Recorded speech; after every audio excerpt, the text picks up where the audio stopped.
Nah, buat pahami makna prioritas ini, kamu mesti ngerjain yang ketiganya, ya. Manajemen waktunya tuh mesti diatur, teman-teman sekalian. Manajemen waktunya mesti diatur. Gimana sih caranya ngatur manajemen waktu? Nih ya, ada dulu seorang dosen mau ngajarin manajemen waktu sama mahasiswa-mahasiswanya. Dia bawa di kelas itu batu, kerikil, pasir, air. Dia kemudian menuhi satu ember itu, dipenuhin semuanya sama air. Ketika kemudian semua ember itu isinya dipenuhi dengan air, bisa nggak muat pasir? Nggak bisa muat kan? Bisa nggak kerikil dimasukin di situ? Udah penuh, nggak bisa. Tumpah airnya. Bisa nggak masukin apalagi batu? Nggak bisa.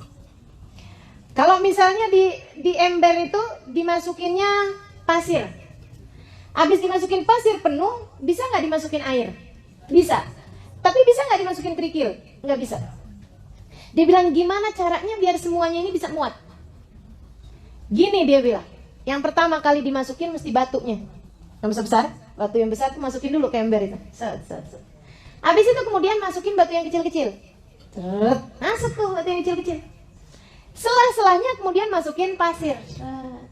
Habis itu kemudian masukin air. Semuanya bisa masuk ke situ.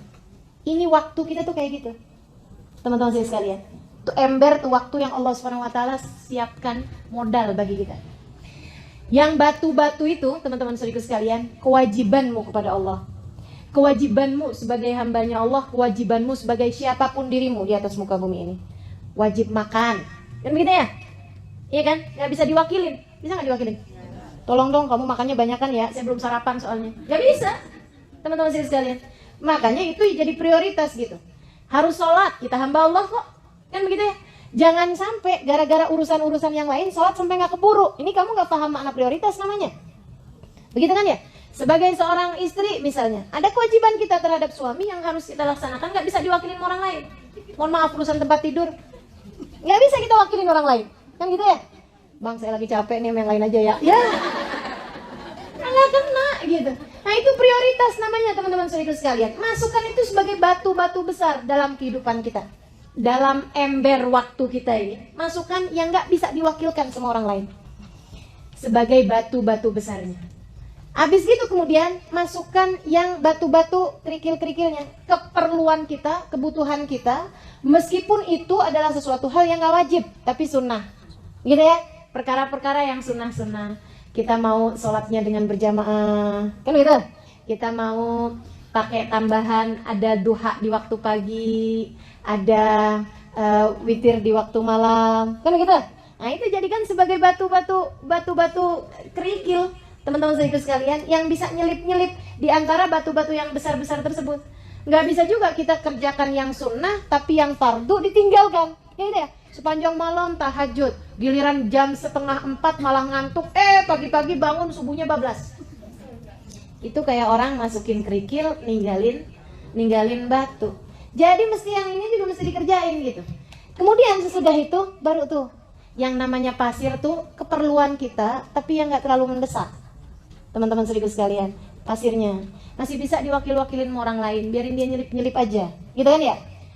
Masak contohnya. Kan masih bisa diwakilin orang lain. Betul nggak? Kita masih bisa beli makanannya kalau nggak keburu gitu loh. Akan tapi kalau urusan-urusan yang memang harus dikerjakan nggak boleh gara-gara sibuk masak sampai kemudian nggak duha, itu kan sayang gitu ya. Masukin yang sunnah, misalnya dalam sehari harus ada baca Qur'annya, dalam sehari harus ada sedekahnya, dalam sehari harus ada, itu kita bikin skala prioritas, yang mana yang kamu mau jadikan batu, yang mana yang kamu mau jadikan kerikil, dan yang mana yang kamu jadikan pasir. Teman-teman saudaraku sekalian, kebutuhan belanja misalnya, gitu kan ya. Nah itu tuh kebutuhan yang kamu anggap sebagai pasir-pasirnya, jangan sampai ngabisin semuanya. Baru kemudian yang air, hiburan-hiburan kita, jadikan airnya aja teman-teman saudaraku sekalian. Dia bakalan nyelip-nyelip kok gitu. Kayak misalnya arisan tuh, kayak misalnya buka media sosial, iya kan ya. Bermedia sosial itu termasuk apaan tuh? Air, teman-teman sekalian. Dia bakalan nyelip-nyelip. Kamu di kendaraan, di mobil, iseng buka media sosial, kan begitu. Kalau kemudian terus aja di situ, sampai segala yang sunnah nggak dikerjain, sampai segala rumah berantakannya kayak apaan, gitu kan ya? Suaminya ngeliatin, ya ampun, jam 10 pagi, jam 10 siang, mandi belum. Rumah berantakan, masak kagak, pegang HP aja. Wah, ada berita baru nih bang. Kenapa? Kirain berita penting apa, sampai nggak mandi gitu ya. Temen saya bang, si Ino bang, bercerai sama laki. Ya Allah.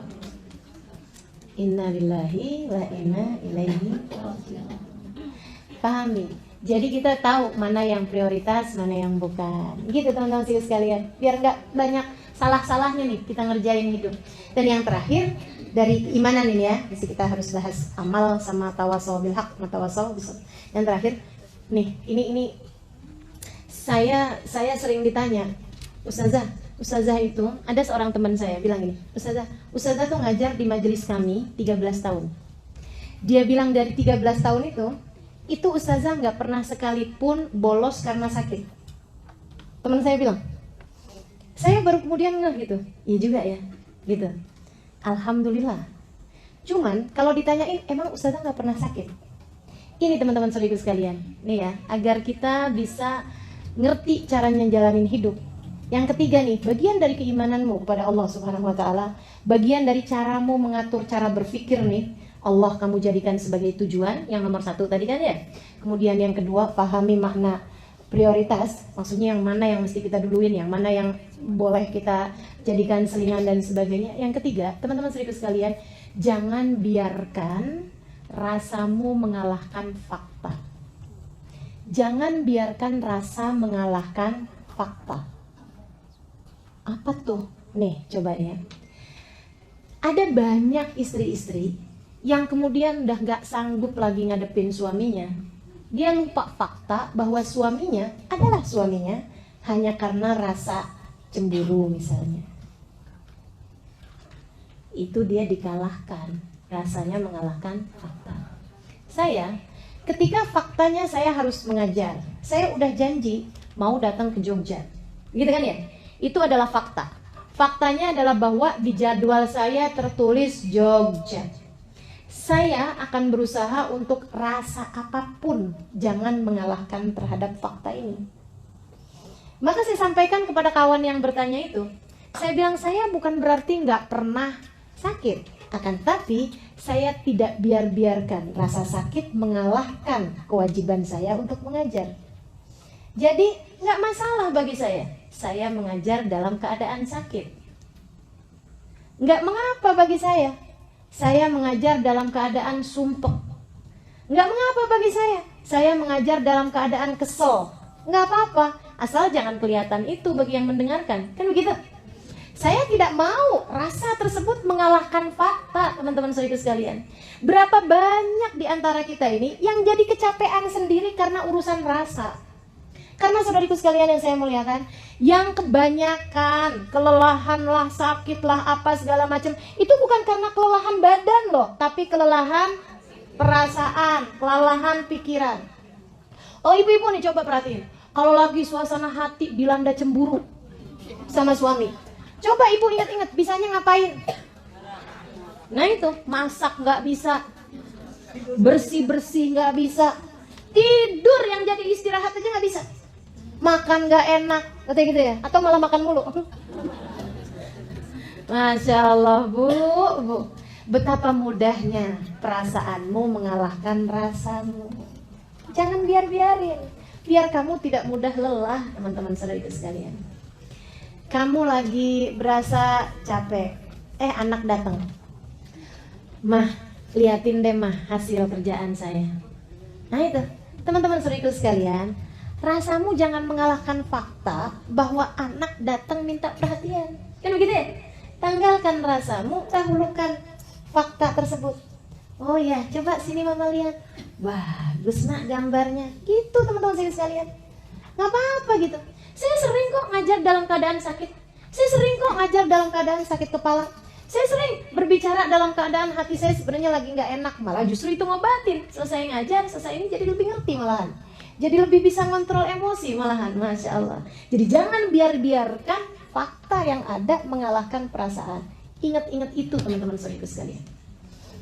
Lagi kesel sama suami, jangan mengalahkan fakta bahwa dia adalah suamimu. Halo?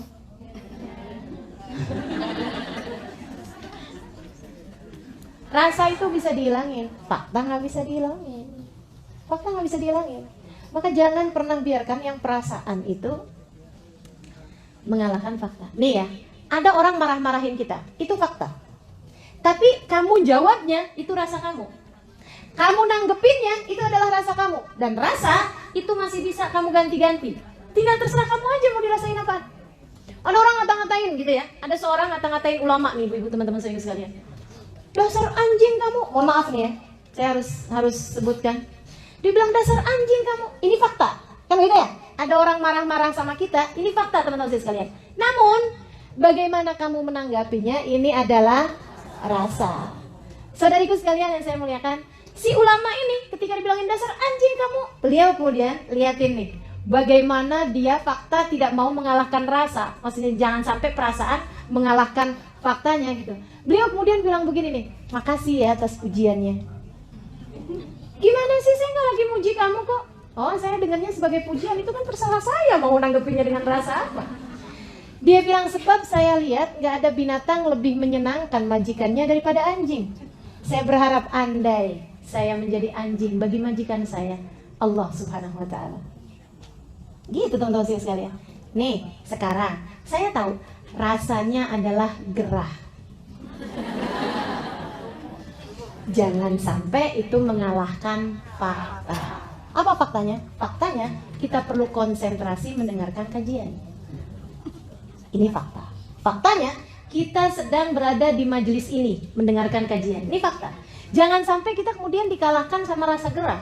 Kipas-kipasan nggak apa-apa, tapi jangan sampai ada yang memutuskan, aduh nggak kuat dah saya. Aduh, saya mau keluar aja dah. Gitu ya, teman-teman sekalian saya muliakan.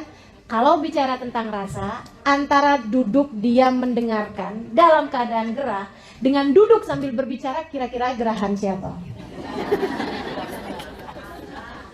Jangan biarkan rasa mengalahkan untuk membuatmu tidak lelah. Berpikirnya seperti itu teman-teman saudaraku sekalian. Biar banyak benernya kita dalam hidup nih, ya. Baik, saudaraku sekalian saya muliakan. Illal ladzina amanu. Iman kepada Allah SWT, jangan pernah mengalahkan perasaan-perasaanmu. Berpikir tentang tujuan. Jangan sampai kamu mau dikalahkan dengan keadaan apapun. Pahami yang mana yang prioritas dalam hidup sebagai penghambaanmu kepada Allah SWT, teman-teman sekalian. Itu. Kemudian yang kedua, katanya Allah SWT dalam Al-Quran, wa amilus sholihat.